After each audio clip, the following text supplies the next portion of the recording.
is the Secretary General for World Enabled and is based in California in the United States. Sarita, over to you. Thank you. Good morning, everybody. Yes, World Enable has main mission that of building barriers-free society, especially for people with disabilities and older persons to unlock their full potential.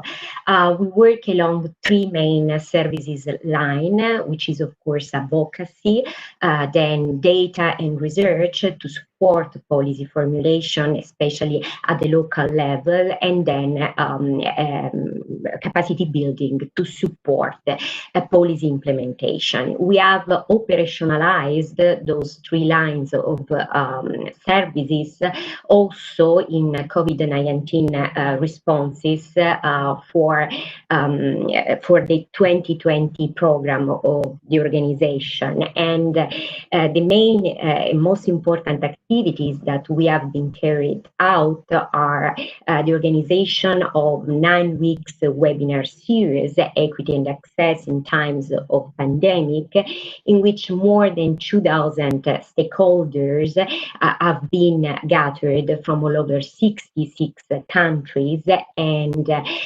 more than 40 speakers. Furthermore, through some learning global groups on WhatsApp, more than 50,000 resources have been collected. So we have, in fact, learned the extent to which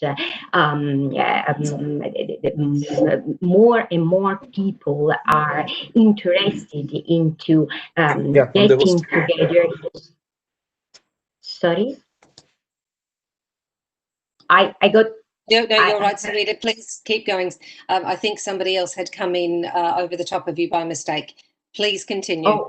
Oh, okay. So we have learned the extent to which it is important for people to have references point and to gather together specifically to deal with the issues of inclusion and accessibility. And as a main output of the webinars, some actionable responses have been drafted by all the participants in a collaborative way. They declare the actions for empowering local government in inclusive pandemic responses, in which basically some recommendations for local governments have been drafted to prioritize some actions, and also for the enabling environment of international organization and national government to focus on. The recommendations are based on the 6 principles of the City for All Global Compact, which is an important campaign which has been launched 2 years ago by World Enable, along with the Dialogue Network, UCLG, etc., to align a commitment on inclusion and accessibility. Those principles are, of course, non-discrimination, participation, accessibility, inclusive policies and programs, data for development and capacity building. Of course, the Global Compact, as well as the declared actions for empowering local government in inclusive pandemic responses, are in line with all the international declarations for inclusion and disability, the Sendai framework, the SDGs, the CRPD, the WHO age-friendly agenda, etc., etc. So this is what we did with respect to the advocacy this year. And as I was telling you, we work along 2 further lines of services, which are data and research and training.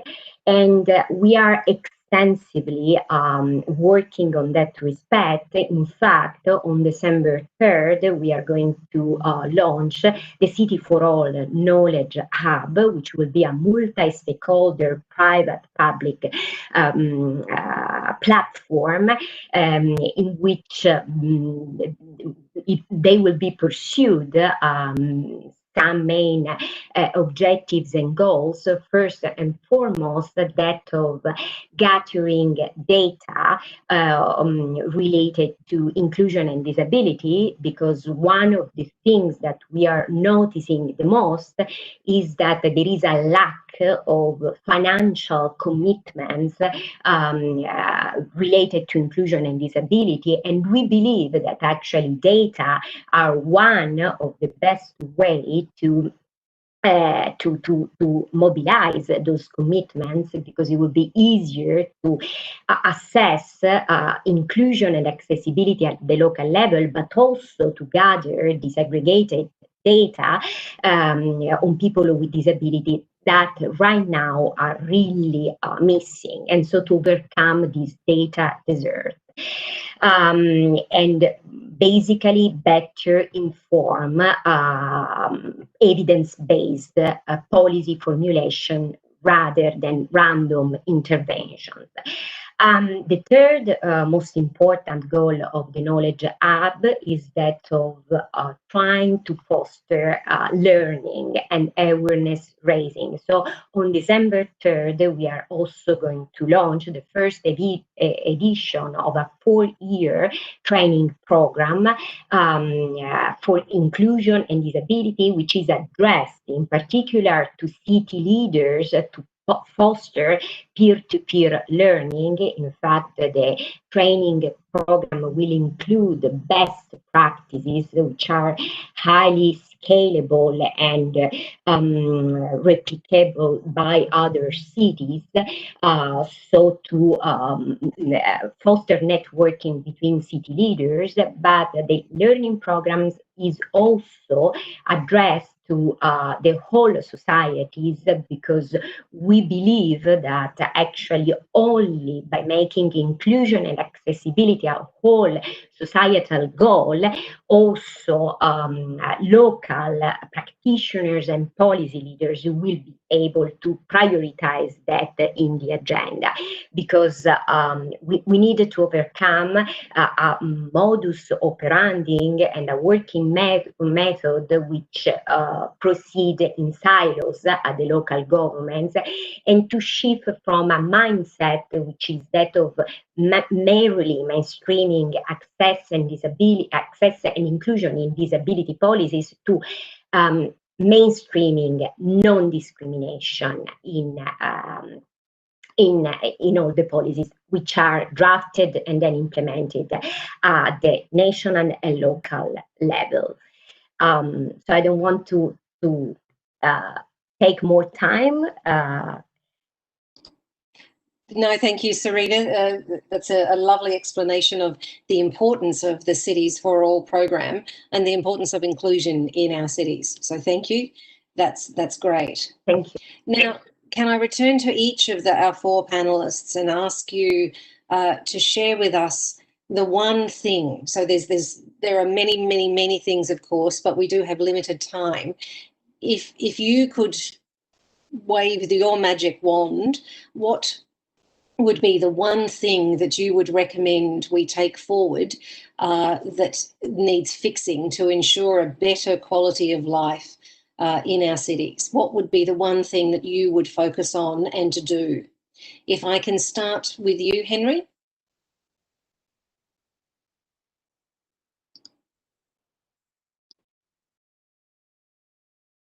Very much, Diane. Just to indicate that for me, what I would see as one of the things to put forward is basically to put the communities at the center. Because very often we seem to actually look at development separate from the inhabitants of the cities. So once we begin the process of understanding that development is also about ownership of the development processes by the communities themselves, where they take responsibility for what needs to happen in the cities by themselves and they commit to make the differences that are required, whether in health or social injustices and all other things that bedevil our cities, I think that's the most single important thing I would advocate for that we consider moving forward. Over. Thank you, Henry. That echoes Edgar's theories on participatory governance. So I'll be keen to see how Edgar loops that back. Greg, what about you? What would you think is the one thing that we need to focus on? You won't be surprised to hear me say this, Diane, but the one thing I think we need to focus on is coherent long-term planning of our infrastructure and our capacity for our cities. Of course, we need participatory planning, we need stronger local governments, we need progressive regulation to reduce carbon emissions and to promote inclusion. But I think the difference between cities that are able to accommodate growth and are able to provide opportunities for people at all levels of income are whether or not they're well planned and whether they're able to integrate the infrastructure planning, including some of the very basic social infrastructures that Edgar was speaking about, and whether they can sequence these infrastructures together to create a carrying capacity for the city for the future, so that population growth, as it were, never outweighs the ability of the city's infrastructure to meet the needs of its residents and its citizens. So longer term planning, 10, 20, 30-year planning, thinking it through properly, and of course, linking investment to planning so that planning doesn't just become an aspiration about what the city could be, it becomes a mechanism to bring together the infrastructures the city needs with intelligent investment that reduces carbon emissions and creates public assets that can be used by all. I think public space, public transport, public housing, public facilities and services are critical to making the transition to zero carbon, a just transition which is inclusive.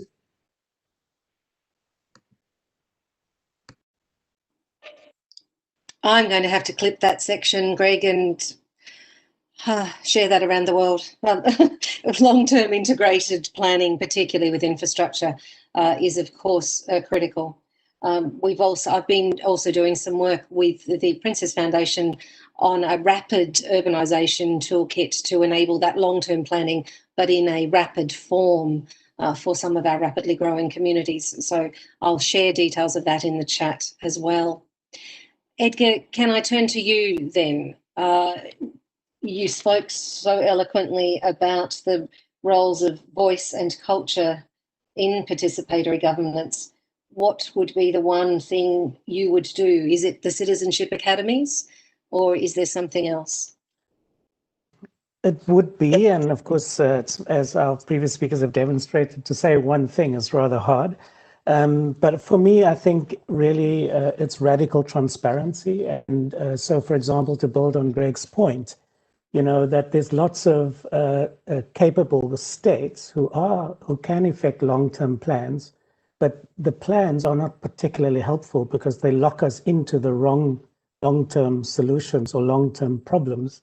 And they don't necessarily address the underlying questions of inequality and exclusion. So for me, radical transparency combined with mechanisms for crowdsourcing solutions, and then, of course, funding, a form of venture capital funding to support those initiatives so that you've got a proliferation of bottom-up solutions that can connect in with effective and more democratic long-term plans. But I just want to add one bit to this, and you know, because in a lot of the geographies that I'm interested in, participatory democracy and multi-party democracy is very recent. And so this transparency question has to be extended to modern political parties. We need to know where they get their money from. We need to understand how they're able to participate in the polity. And then my final point is universal digital access as a fundamental right. For me, that's the big issue. If we can broaden the rights frame to incorporate that into the definition of socioeconomic rights, I think we would make a huge leap forward. Thank you. Thank you. Sorry, I'm taking notes at the same time. Excellent points there. Sarita, what would you do as your one thing? Many interesting things that have been said, so I'm not going to repeat all of them, despite, of course, I share all of them, and I think those are really important priorities. I would say the following: we need really a change in mindset. We notice that, for example, when people with disability issues or older person issues are addressed, are mostly perceived as something which is related to a very specific group of people, while in fact data say another story, because 15% of people all over the world have a disability, which implies that it is almost 1 billion of people, and it is estimated that by 2050, 2 billion people will be having a disability, either because it's acquired because of the elderly population which is increasing, or because they were born with that. So in fact, it is very important to understand not only that inclusion and disability is something that might affect and affects a large part of the population, but also that not working in silos and understanding that mainstreaming inclusion and accessibility in infrastructure, digital development will improve the lives of all the people all over the world, whether they have a disability or not, specifically because planning for inclusion and accessibility implies building more sustainable, more resilient, more wealthier and healthier cities and societies for all.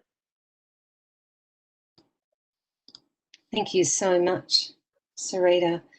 I'm pulling together threads there, but for the moment, I'd also like to now turn to the questions coming in from our participants. We started with a question from someone about why can't we increase sustainable finance, such as green bonds and adaptation funds, and also ETS for city development of cities in a sustainable way in developing countries. Greg, you spoke about that initially. Is this an expanding area of finance opportunity? Diane, it's a hugely expanding area, and the answer to the question is we can and we must. And what is very important, I think, is to understand that sustainable finance is now becoming the preferred means for the major capital market players. That's sovereign wealth funds, institutional finance, pension funds, insurance companies, and others. Increasingly, consumer pressure as well as progressive regulation is forcing them to allocate their capital to green financing. And then commercial banks like HSBC, but also publicly backed banks like the AIIB, the African Development Bank, the IDB, and others increasingly have to do this. So I think that we're at the beginning of a new chapter in green financing, green bonds, sustainable bonds, ESG bonds, and others. What we all have to do is learn how to use them. And to pick up the challenge that I think Edgar has laid in this conversation extremely well, we have to make big money work at the local level. And that means that there's quite a lot of work to be done to aggregate initiatives of one kind or another, to make them scalable so that big capital can play a part. But increasingly also, I expect to see all sorts of subnational governments, regional, provincial, state governments gaining access to this kind of green financing to do some of the things that we've been talking about on the call. So we can and we must. The capital is there, the appetite is there. We have to build a system that delivers the capital both locally as well as on the big ticket items. Much easier to deliver green finance to large infrastructure than it is to deliver it to the kind of local infrastructure that Edgar's reminded us is so important. Excellent, thank you. Thank you, Greg. The next question is around, are there any governance evaluation models or governance indicators used by governments or international organisations for accessible and inclusive urban developments? Does anybody on the panel want to answer that one?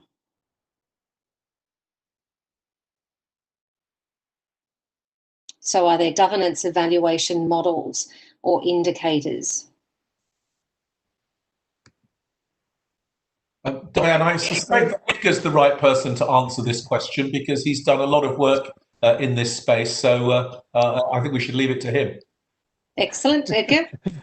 Thanks, Greg. So just to know that Greg and I have worked together in the past for quite a while. So that's why he feels at liberty to usurp your role and tell me to speak.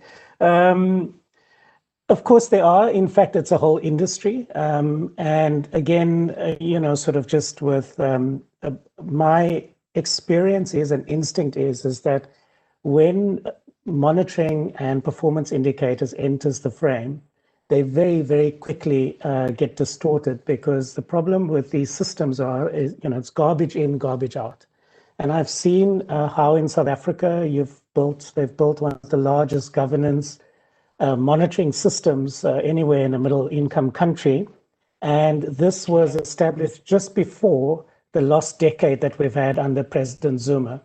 And, at the end of his reign, despite millions of compliance forms completed, we still had the largest public sector heist that this country has seen for some time. And so we've got to be very circumspect. So for me, again, the fewer indicators, the better. It's much easier to earn the side of radical transparency because civil society has the capacity to aggregate around its own interests and to pursue accountability and to doggedly track performance around interests that affects them directly, whether it's in the space of disability or in biodiversity or whatever the case might be. But to think that governments, and this is their tendency because the consulting firms sell models to them, that they've got to create targets, indicators, and then these elaborate monitoring systems with digital backends and dashboards and so forth, that is going to solve the governance deficit. I am not convinced at all. And in fact, it's just been an area where I think that there's been profiteering by consultancy firms and not the deepening of democracy. So I'm not sure whether that is helpful, but that is certainly my experience. Thanks. Thank you, Edgar. I think the next question fits into a similar frame between those two. A question saying financing is framed by assessing risk and returns on investment, whereas transformational change requires long-term investment. This goes against both political and financial short-termism. What does the panel suggest are options to address this challenge? There is always that tension of long-term planning and short-term action and elections. So would anybody from the panel like to provide an answer to that question?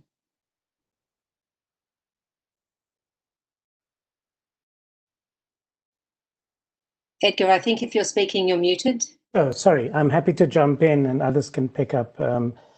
This is absolutely critical because here we find the marriage of the political term of office and the questions that Greg spoke about so clearly. And the challenge is to disaggregate what needs to be done. So cities need narratives. They need symbolic projects that can unify the community, that can give a sense of purpose, a sense of direction. And that is the best way for politicians to find, if you will, their platform, to speak to their agenda, their plan for the term of office. But you then need a category of expenditure that is about transforming the operating system of the city. These are the things like the energy transition or the mobility transition and so forth. And you need about roughly, you can't really spend more than 10 to 15% of your CapEx budget. And so it is not the whole budget. So you can then have a third category, which is the routine operations of a city, which of course also requires a long-term view. But really the critical question is universal access is an adequate level of investment in repair and maintenance so that you can extend the lifespan of assets as long as possible. And thirdly, making sure that you've got a fiscal model that allows for redistribution so that everyone can get access to these services. So these are different kinds of investments. And they create the opportunity to help us to do both the short term, the medium term, and the long term. But you have to be able to package the different components of the investment ask for different markets and for different institutional arrangements. And that requires quite a nimble capacity, which is often not, readily available within your traditional public finance systems. And so there's again a need to build new kinds of capability and to maybe network some of this expertise and new modes of working across municipalities, which of course UN Habitat is very well placed to do. Thanks. Diane, may I just add a little bit there, because I agree entirely with what Özgür just said. I also agree with the premise of the question that, if you like, there is a tension between the short-term imperatives of political mandates that are 3 to 4 years, and as Özgür rightly says, the transformational requirements in big city systems, which could take 10, 20, 30, 40, 50, in some cases even more than that years. So there is a role, I think, here, alongside Edgar's radical transparency, also for some kind of complementary civic leadership in cities, where you have proactive private sector institutions, but also civic institutions like universities, other kinds of organizations, to try to help city governments and indeed state and national governments stay on track with long-term imperatives, even in the middle of short-term mandates. And there are many different ways around the world in which this kind of complementary governance can emerge. But it seems to me this is absolutely critical to, as it were, rewarding politicians for the contribution they've made to long-term agendas while they're in office, not just rewarding them for what they do that has a short-term, as it were, magnification. And I think this is absolutely critical to shifting more of the capex towards the kinds of assets, amenities, infrastructures that Edgar was just speaking about, and also guaranteeing much more of this broader social access to them. So I entirely agree with what he says, and I think that there's another category of governance we need to think about in this space. Which also then fits into some of the other questions in the chat, also in our current experience of the role of interdisciplinary approaches. As Henry said, as we opened, the importance of health in terms of functioning of cities. It is thinking about things in a much more collective and inclusive way, isn't it? I'm conscious, though, of the time and the role of the second panel. Can I just do a quick run through each of our panel members for your final thoughts? Henry, can I start with you?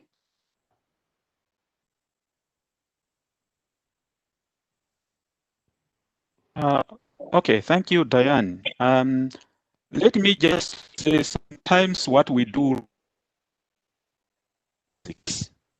because the basic question that we should all ask ourselves is, yes, we want to have resilience.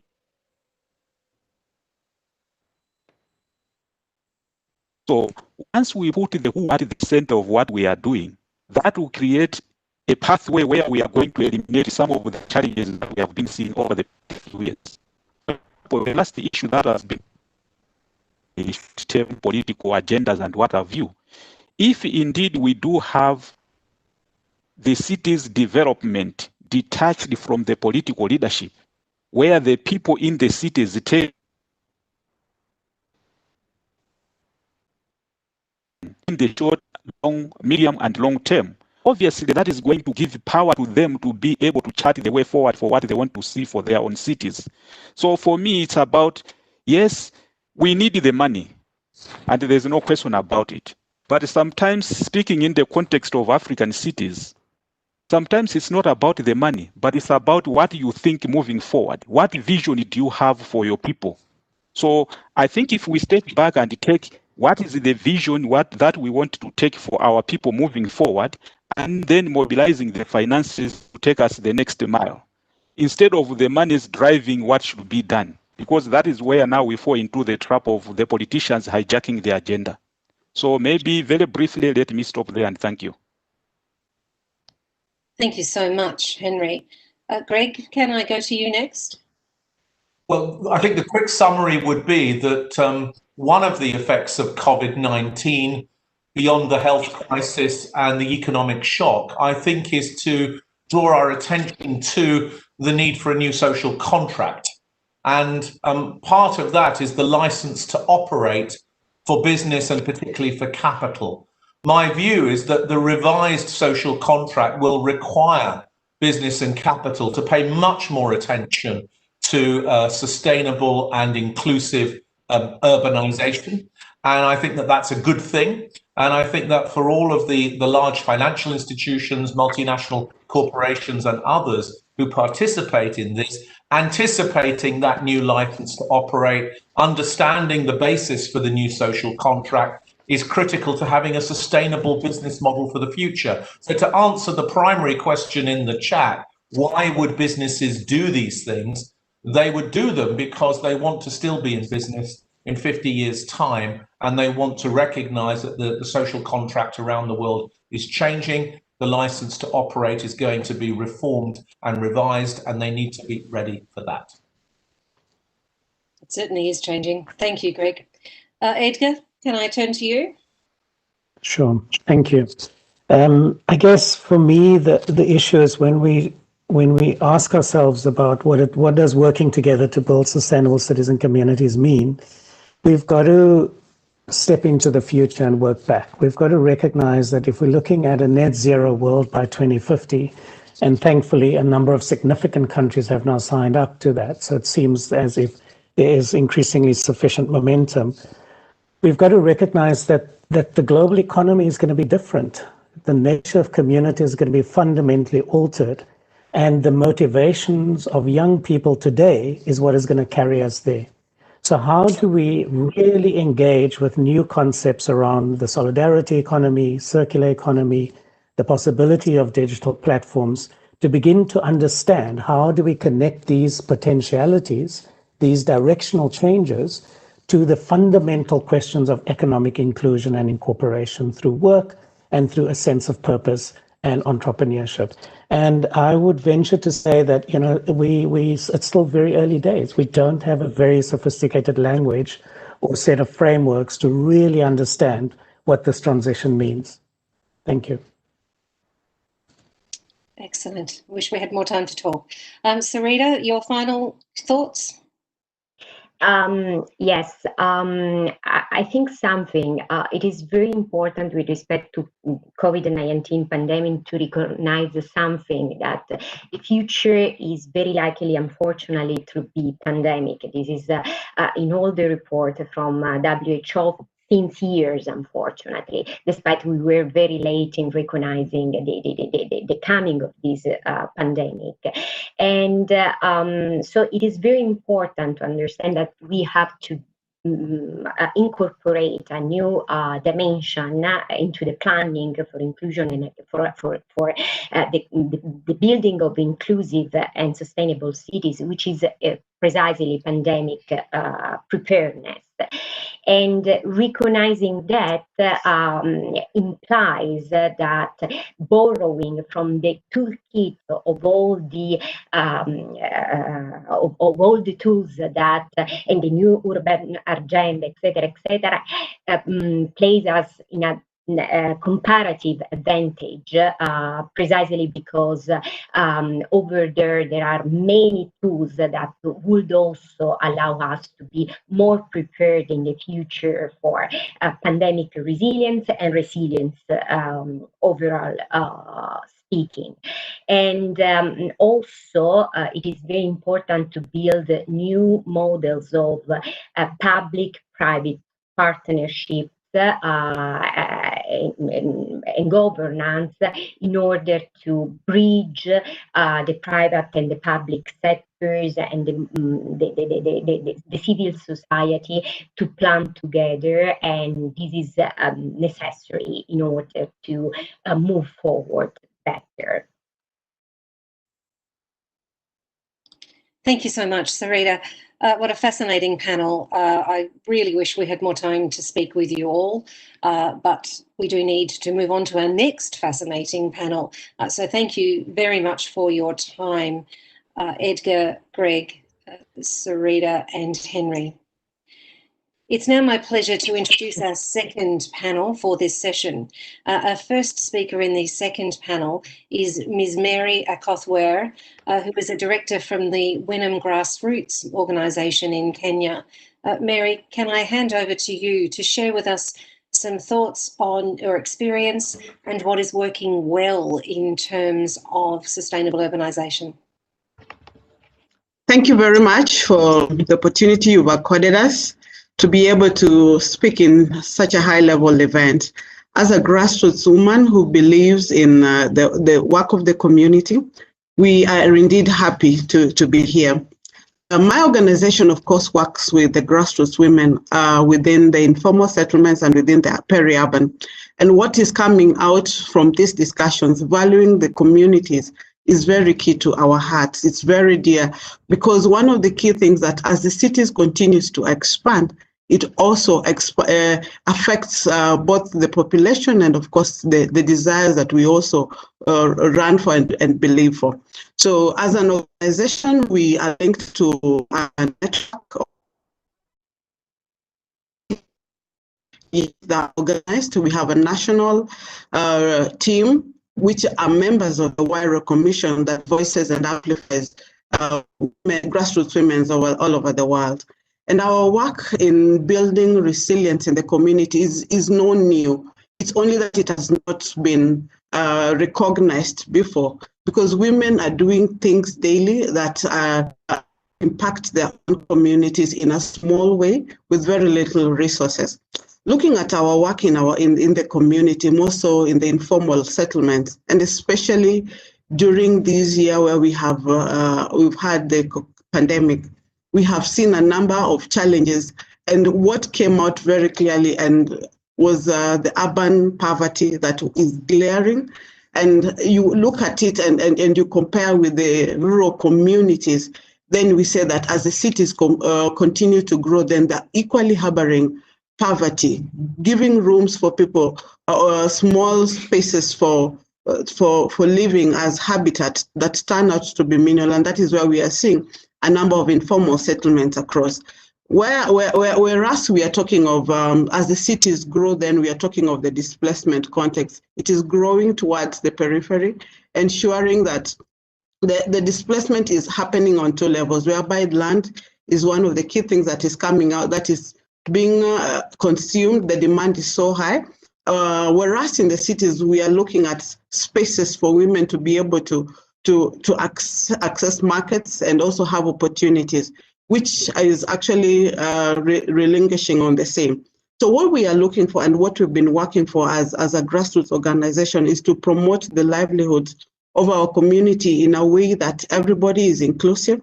And what we do majorly is to bring in women to be able to decide on what they want to do at that level. And that is what we do through community mapping. And some of the key things that we've also mentioned that is coming out clearly, that even in the informal settlements, issues around provision for hygiene, crime, and lack of just necessities is coming out very strongly, knowing that as the small-scale business traders living in these spaces still do not have what they need to be able to put food on their tables, as opposed to the rural communities that we have seen that have supplied us with food over this time. And again, our work has also not only been on implementing issues on the ground, but again, we've also had the opportunity to vote.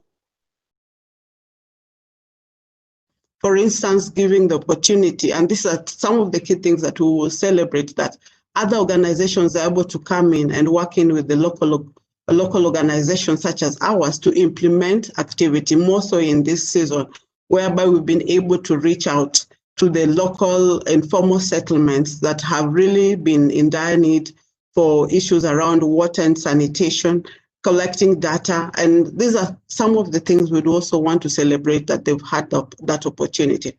Our experience working in the community, again, is that the opportunity that comes with a growing city, that we have seen that there are accessible markets for our goods. However, again, the city has not planned itself well to receive the small-scale traders, especially women, who are engaging in such spaces because of ongoing activities, especially in my city today. The plans of relocating women, getting them all over the city, has also not worked well. So some of the things we'd want to retaliate and actually pick out is from even our just concluded Urban Thinkers Campus in Kisumu, where we were able to point out some of the key things that what is it that women need to be able to be inclusive in the city, such as having the networks, having economic activities in their communities that are actually supported. And of course, we want to know, we also want to bring up the issue of community health workers, the volunteers that have continued to support the work in the communities, especially reaching out to the elderly, giving food, reaching out and giving the support that they will also need. And again, we keep on saying that as grassroots organization, our key mandate majorly would be to catalyze and shape up the urban agenda. And some of the key things is to be in the platforms where we are able to network and also bring up our voices on our urban agenda, the safe cities, the safe spaces that we want to see that are there. Again, linking the rural and the urban grassroots initiatives, because women will always be innovative in their own way, in their small ways. Look at the urban agriculture, taking small spaces at their backyards to do something that will be able to propel and others to be able to learn from. And again, looking at the initiatives where we've been able to push on as communities that we'll be able to own. And I think this is where when we're talking of inclusivity, giving the community the power to be able to decide on what they need and what they want for themselves, as opposed to government coming in to impose things for them that would probably not work. The other key persons we've been also keen on is the youth. The youths at the community are very key, especially in areas of cleaning, maintaining the environment as clean and securing them. And again, we'd also want to reiterate at this point that youths in our communities are not only just for the political use of the politicians. However, they can be meaningful, they can be engaged in terms of making their own spaces and taking charge of their own spaces. And of course, for our women and also for the young girls, having the spaces that are inclusive for them, giving them the spaces that they're able to raise up and own and be able to voice and work with. Some of the key things that we have been able to integrate is one of them is social and economic empowerment through leadership, because we do believe that in a community that has proper leadership, they'll be able to churn out and come out with very effective measures. For instance, in the marketplaces, whereby we all know we have small markets where women gather and run their own agenda. But if they have a space that is safe, that they'll be able to engage and get back to their home safely within their communities, then to us, that is something that we can be able to celebrate.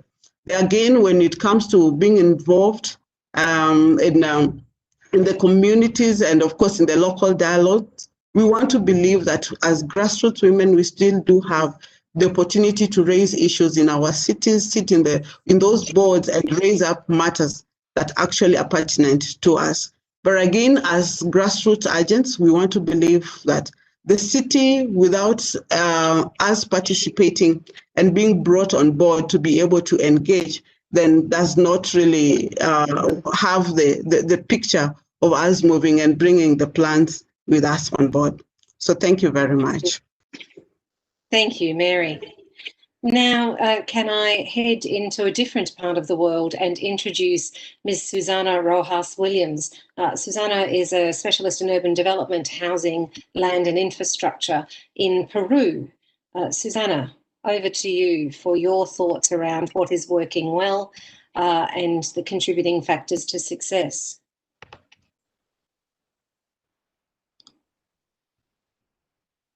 Not sure if I come in through on the video. Not yet. I can certainly hear you, Susana.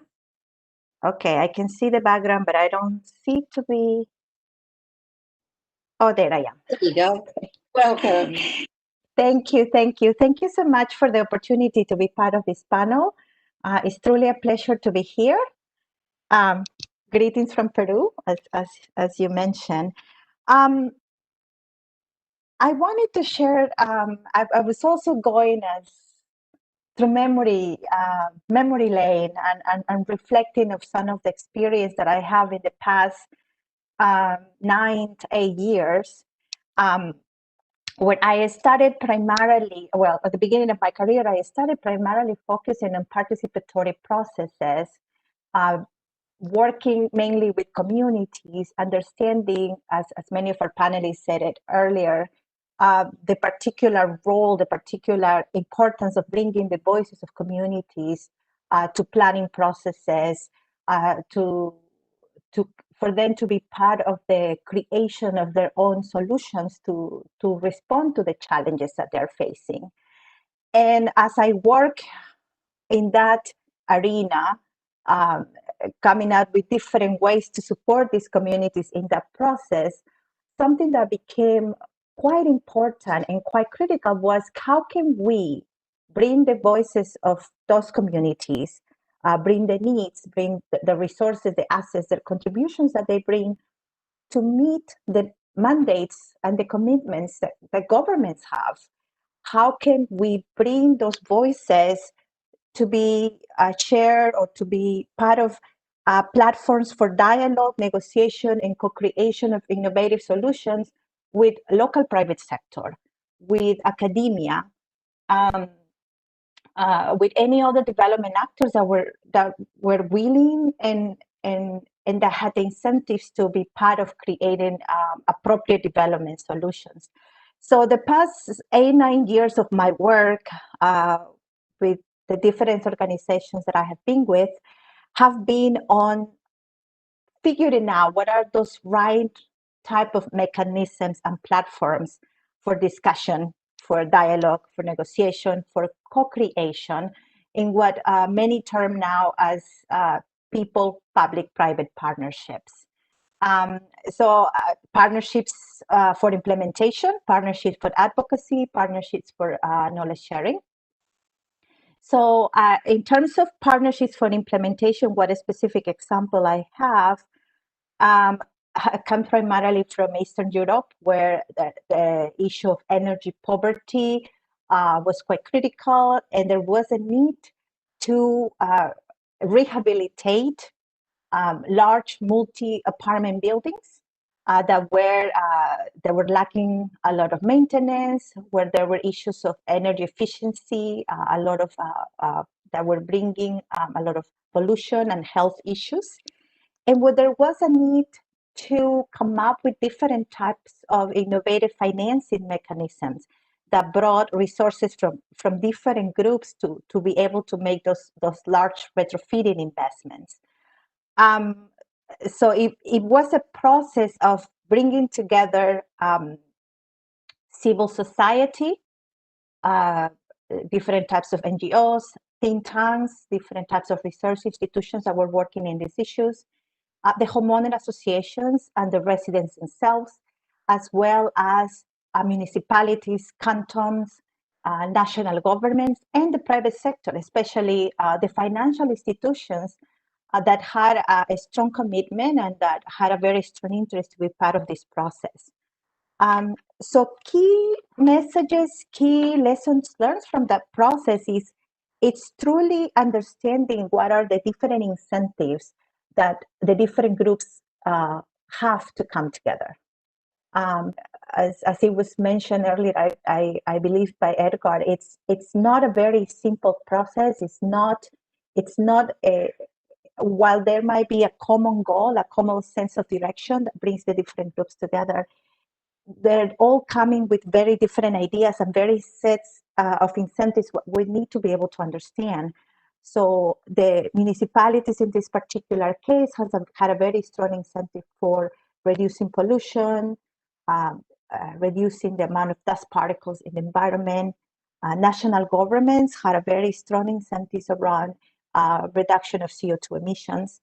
Communities, residents, homeowner associations around energy savings, around comfort levels, improved health conditions, Of course, the private sector, while they had a social responsibility component to why they were part of this process, they also had a very strong commercial incentive because they felt the opportunity for their client base to increase. So understanding the different incentives of all these different groups that were coming to the table was very important. And furthermore, the issue also of then how do we are able to provide different types of knowledge and resources to these different groups for them to come to the table on equal terms. That's a second key element of supporting and facilitating these partnerships and these processes of dialogue and negotiation. What are the resources? What is the knowledge that these different groups could come to that respond to those incentives, but as well that allow them to communicate, that allow them to negotiate in ways that are appropriate. And then a third element that I believe is important when we're talking about this type of partnerships, it's the ability to come up with demonstration projects. And I think that was discussed also on the previous panels, the ability to, while there might be long-term issues that these particular groups are trying to address, and a lot of the solutions might be tied to policy, might be tied to legislation, to the creation or the development of long-term investment planning. There needs to be some initial projects, some quick wins that are able to get everybody going, that are able to keep the partnership and the partners motivated, and that we're able to demonstrate that these solutions are feasible. So the concept of demonstration projects is something that, throughout my experience, has become quite critical as we work on facilitating partnerships and dialogue. And also important in this process is the concept of facilitation, to have a neutral entity, a neutral role that can ensure that bring these different groups together and that can then promote transparency, which was also a concept that was brought earlier, transparency that can broker potential areas of conflict. And this is an area that can be done by technical organizations, a role that can be played by universities or by other entities, which I think is quite important. And I see the moderator, so I don't know if I'm okay with my time. That's okay. We've combined the first couple of questions each time, so that makes sense. Thank you, Susanna. Now, if I can turn to Thomas Kerr. Mr. Thomas Kerr is the Publications Coordinator for the Asia Coalition for Housing Rights in Thailand. Thomas, welcome.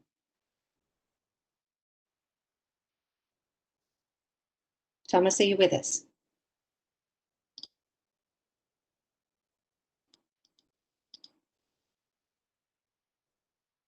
Just while we're sorting out Thomas's access, perhaps if I can instead turn to Huizes, a film director from the United States. Are you with us? Yes. Excellent. Welcome. How are you? I'm good. Thank you for stepping in quickly. Thank you, Diane. Yes, it's Jesus. I would love to speak on safety. Safety is essential in valuing communities and cities. Safe communities and cities are indeed thriving communities and cities. Today marks the end of the first annual 40 Days Safer Cities Challenge, a period that has seen communities and cities showcase innovations that are transforming neighborhoods across the world, using their social capital through the arts and culture. These are the new indicators, like the Afro Reggae group in Rio de Janeiro, the Sipigua Arts Center in Johannesburg, and the SICK Social Impact Content Film School in New York, which I founded with the intention of healing humanity one voice at a time. The commonality and key message within all of the participants of the Safer Cities Challenge is how we look at young people, not as problems to be managed, but rather as resources and assets to be developed. It is not a cliche that children are our future. It is a fact. I'm evidence of that, as I've been a perpetrator of crime, a victim of crime, and now a preventer of crime. As a youth, I was shot at 22 times in a horrific murder attempt, but I put down a gun and picked up a camera to give myself a career and world of opportunities that now allows me the privilege to help and inspire others. I've been honored by the President of the United States, Barack Obama, as a champion of change, along with many other accolades. But imagine if I kept a gun in my hand and repeated that cycle of violence. I wouldn't have saved so many other people, inspired millions, or had the honor of being here today. Examples like mine have worked to positively change relationships between communities and cities, with the police towards the co-production of safety for all. This week in Poughkeepsie, New York, we'll be announcing another partnership with Mayor Rollison and other community agencies for a collaborative effort to end gun violence with the power of film. I believe we need to work closer with the 25 years of working practices of the UN Habitat Safer Cities program and the Global Network on Safer Cities, of which I'm extremely honored and proud to be a part of. We must scale up the value of communities and cities through the principle of co-creation and co-production of safety for all. Valuing communities and cities also enables them to be the agents of change, investing in community, self-driven safety monitoring, understanding that there's not one solution for all. At the heart of this is our attitudinal change to decriminalize stigmatized neighborhoods and subcultures in the face of high crime and violence, allowing them to have an equal voice and say in the local governance of safety. A prime example is valuing graffiti and hip hop as art and not vandalism. Many cities criminalize these practices as vandalism instead of investing in these creative expressions as art. Thank you.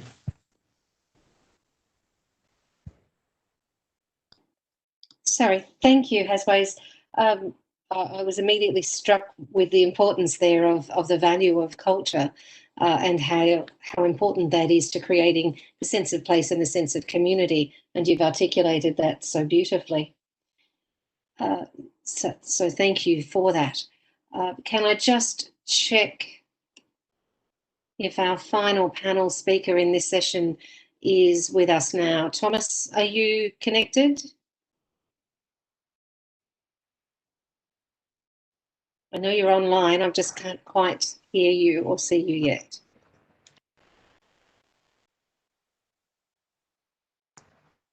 Oh gosh.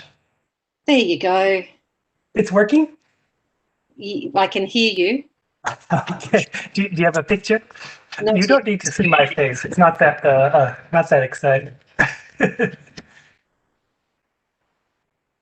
So Thomas, you're right to speak, if I can hand over to you. Okay. Is it possible to share the screen, or is that going to be too tricky? Leon, in the background, is that possible? I see a share button, but it's Yes, it's possible. I've made you a presenter, so you should be able to share your screen. okay. Great.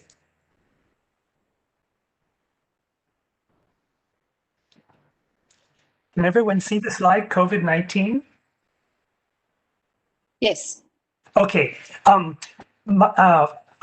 working with the Asian Coalition for Housing Rights in Bangkok, and we have been we mostly focused on housing and urban poor, urban poverty, issues of access to housing and land and that sort of thing. But when the virus came, we were all just thrown for a loop, and there's been real suffering in Asia, and we've tried to sort of figure out how to deal with the crisis and how to make use of it. So let's see. Oops. It's bad, of course. I don't need to tell you all it's bad, the situation here. The people who are the poorest have been hit the hardest, and it's not so far. It's not so much a health problem, but it's an employment and an economic problem. People have lost jobs. They have no safety net, no savings, and a lot of people who live in urban poor communities, they have to earn every day in order to eat. So people don't have food to eat. They don't have they're not able to survive. It's really, really a bad situation. And community federations and networks and community organizations in cities around Asia are getting very active to try to deal with these problems. And for the most part, they're on their own, or they have a little bit of support from their support NGOs, or they have a little bit of support from local governments, but not much. For the most part, they're just kind of doing what they can. And for example, in Bangladesh, there are women's federations in Dhaka, there are networks of Dalit communities and waste pickers who have been monitoring food prices, setting up community gardens, working with local government agencies to channel aid to the people who need it rather than to the people who are just on some list somewhere. They've worked with some community architects to develop community quarantine guidelines. They've distributed information about viruses, or hygiene and virus control. In India, the Mahila Milan NSDF Alliance in Bombay which reaches about 30,000 families in the city, has been working also with government to channel food aid to people who would otherwise be missed. They've gathered donations and distributed food and have set up food banks for people who are really in great need, making masks and sanitizing gel. In Indonesia, a couple of networks in Jakarta, the community network has been collecting data on community needs and raising funds to buy food and distribute it to people who are unemployed and hungry. They've set up community quarantine systems where when people get the virus, they can stay in their house, but others in the community will bring them food and look after their children and that sort of thing. They've also started making a mix that makes a traditional drink that makes builds up people's immune systems. In Myanmar, the Women's Savings Network in Yangon has been setting up hand washing stations, teaching women to keep in touch by Zoom and by phone during the lockdown, raising funds to distribute food packs, making masks. In Nepal, the National Network of Women's Savings Cooperatives, which is all over the country, works with the Lumanti NGO in Kathmandu, and they've been also having to communicate with each other by Zoom because Nepal has been under a really quite serious lockdown for some time and very bad situation. So they've been also raising funds, distributing food, stitching face masks, and also a lot of people have been gardening in small places. As Mary was talking about in Africa, this is becoming a big thing in Asia now. In the Philippines, the Homeless People's Federation, which works around the country, has also been very active, setting up community kitchens, distributing food packs, making masks, hand washing stations, setting up also community quarantines during lockdown when people can't leave. And in Sri Lanka, the Women's Bank, which is a national network of women's savings groups, very, very big, has with 100,000 members in all 25 districts of the country. They've also been dealing with the crisis in their own way, suspending loan repayments, distributing food aid, working with local government to channel aid to people who need it, boosting lending to help families get over the crisis. But Thailand is the glorious exception to this list because Thailand is the country which has a huge and overlapping environment of community networks that do a lot of things. And it's supported by a government institution called CODI. CODI exists to support the community-driven development in Thailand on many fronts, especially housing, especially in housing insurance, welfare programs. And community networks are in charge of all these things, and they're supported with funds and technical support from CODI. So it's quite unusual in Asia. And the community health volunteers, as an example, that they're supported by the government, but they work directly in communities. They reach everyone, both rural and urban communities. Very effective system but in Thailand, the health crisis has not been the main aspect of the COVID crisis. It's mostly been economic. And so people have lost jobs. They don't have income. They're not able to earn and to buy food, especially the urban communities. And so there's been a lot of distribution of food packages by the urban community networks around the country. Some of them have been linking with rural networks to get rice and vegetables at cost for distributing in their food packages. They survey and use their networks to figure out who needs what and then make sure those people get what they need. They set up these food donation cupboards where people can leave food and then people who are hungry can come and help themselves. There have been lots and lots of community kitchens set up in 22 districts in Bangkok and many of the provincial cities. And the government, through CODI, provides a budget of $1 per meal to support this program. And so far, 250,000 meals have been cooked by 71 community kitchens. And these meals are going to people who are really, really in a bad situation and don't have much to eat. They're not being reached by the formal aid systems that are part of the government response to COVID. And community gardens, another thing which has been really flourishing in Thailand the last few years, but which has gotten a huge, huge boost with the COVID crisis because people suddenly need to eat and they can't buy food. And so they're starting to raise it in small pots, in small pieces of land. They borrow land from temples or from the government to set up community gardens. It's a big, big part of the community agenda now in Thailand. Over 100 cities now have communities with some kind of community gardens, over 1,000 communities. They grow all sorts of things. And the community gardens have strengthened the networks. They have strengthened their relationships with their local governments, strengthened their relationships with civil society organizations, and led to all kinds of spin-offs. And so that's my last slide. Sorry. Okay, I'm going to close that. Oops. Thank you, Thomas. What an outstanding example of grassroots action really delivering on the ground. Thank you. Just amazing results. Okay, so can I now ask each of you to think through and share your version of the magic wand? What is the one thing that you would focus on if you could to us take forward in an advocacy role? Mary, if I can start with you, what's the one thing in 1 minute that you would like us to share moving forward out of today?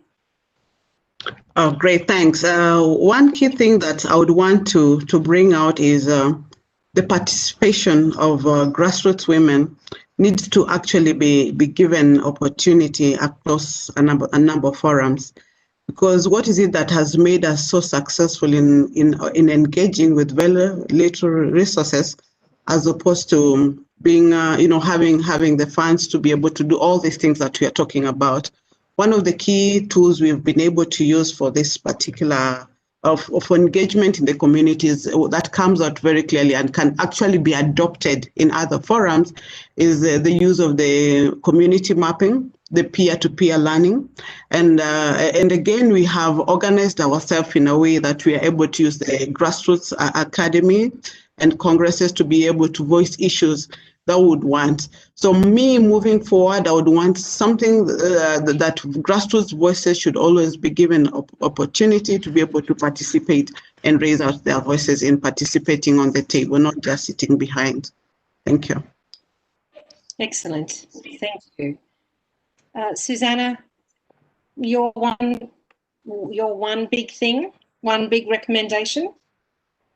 My one big recommendation would be what would be the ways to institutionalize or formalize the different mechanisms for collaboration and participation of all different groups? So what are the ways in which these platforms for dialogues and conversation, negotiation can be a part of an ongoing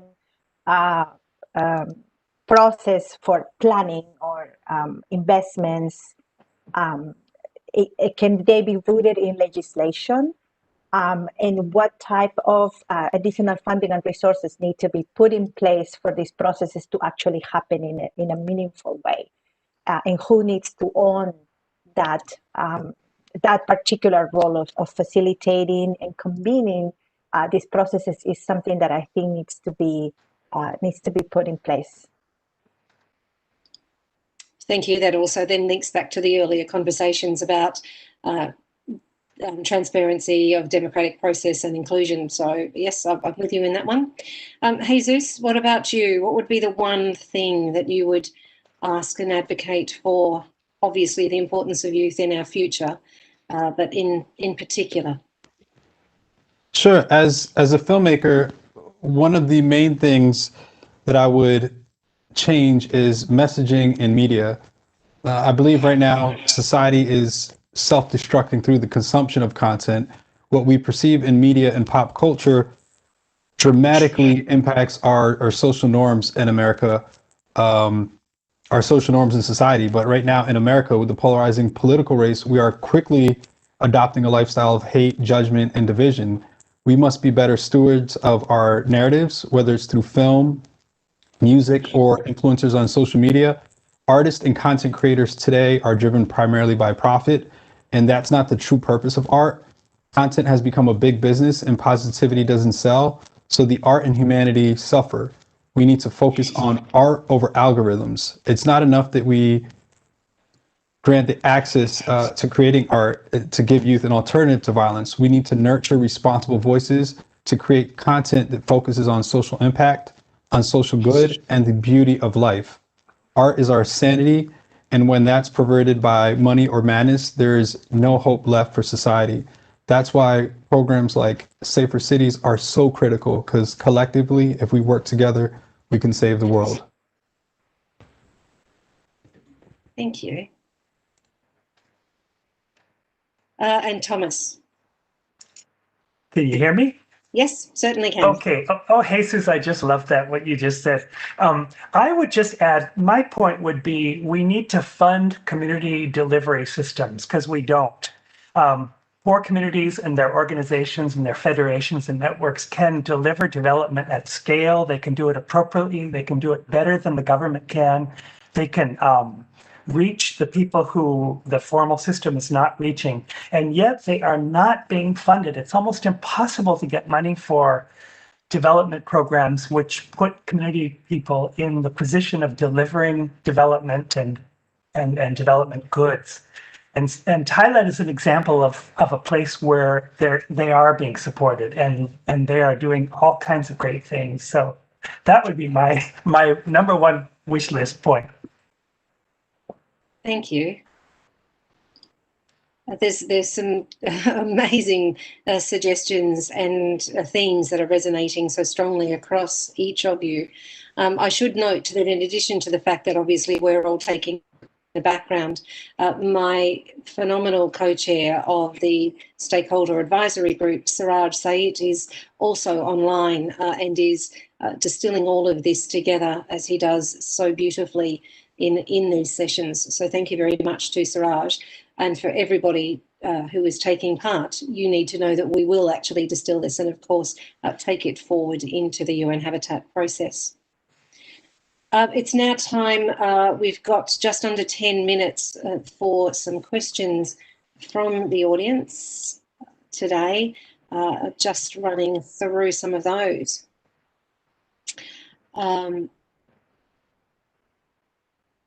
We've got questions here around that cities and economies do only thrive when they work for everyone and the people, which is obviously quite true. It's just working out how we make that happen. Sorry, I'm just looking for the balance of the question in that one. A statement around cities around the world are being remade and reimagined by power holders and outsiders rather than the existing communities. How can that be changed so that real co-production is achieved? We certainly have heard, I think, Susanna, you in particular, and in the earlier panel conversations around the importance of engagement and bottom-up engagement in communities. Do any of the panel have thoughts that you'd like to share on that question?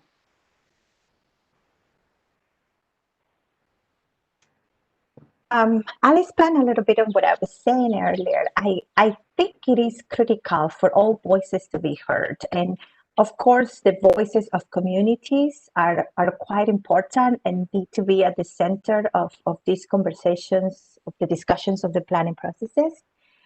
But equally, we need to bring also the perspective of all of different stakeholders in a process that is respectful, that value all the different levels of knowledge, and that facilitates the exchange of information in an appropriate way. One thing that I wanted to highlight earlier is how important it is to facilitate that dialogue and ensure that that people are communicating clearly. One challenge that I wanted to highlight that it's important to address is that we found that technical jargon sometimes it needs to be translated into more simple message. That there needs to be enough resources for people to be able to communicate appropriately and come up with the right solutions. And that these are processes that are not fast. These are very, very long-term processes that need to be nurtured, that need to be supported, and that need to be valued. One of the experiences that I brought up has been in the works for 8-9 years, and it has changed and evolved over time. And there has been so many changes and lessons learned for that process. So these are long-term things that need to be supported. And I just wanted to leave it with that. Thank you. Can I just ask another question back to Jesus? You spoke so eloquently about the need for art over algorithms and to nurture responsible voices. Do you have specific suggestions around how we might do that, particularly in the creation of sustainable cities? Both the planning and then the on-ground delivery of that. So as city builders and shapers, what would you recommend? Absolutely. Thank you for the question. I think in the way that we had the Safer Cities Challenge this year, next year we need to go beyond challenging activists and mayors and community people in the community who are already doing the work. And we need to challenge some of these organizations that are really have a grasp on what determines popular culture. Platforms like TikTok and YouTube and Netflix and Amazon Prime, there should be some type of mandate that says that everything isn't just based on the algorithms and what's popular rises to the surface, because that's not always healthy for society and what dictates our social norms, and also for what's created in cinemas. This idea of art over algorithms means that everything shouldn't be profit driven. Films that are made shouldn't be based on how profitable they're going to be, and given more credit to artistic merit to make way for artists like myself to create films like Suicide Saint, which is my next film that I'm producing and directing to address mental health. Mental health is such a huge issue, and in the film industry, it's been demonized and criminalized, and that further creates the stigma in real life when people with illness are, portrayed as villains, and in real life, the reality is they're 10 times more likely to be victims and only attribute to 3% of violent crimes. So there's so many things that in our messaging that we need to, as I was saying earlier, we need to be better stewards of the narratives that we're creating. And to make that happen, we need to challenge the powers and the systems that are in place that have the reins over social media and major media outlets. Thank you. I look forward to seeing that film. Thank you. Okay, we are down to the last couple of minutes, which is a summary of what has been a fascinating 2 hours. Amazing input from such a diverse group of panelists and certainly participants. Some themes that have come through from my perspective. The importance of, I'll just try and distill what is a very, very broad-ranging conversation. The importance of well-planned cities with integrated infrastructure, infrastructure planning, both social and physical infrastructure, absolutely critical. The focus on green and just futures, so the green future in terms of obviously climate change, but also equity and inclusion. Suggestions about radical transparency combined with mechanisms for crowdsourcing solutions. So lots of conversations around the need for bottom-up activity as well as a more structured approach from government. Clearly, lots of thoughts and streamed thoughts about the universal digital access as a fundamental human right, the need to mainstream inclusion in all of our practices.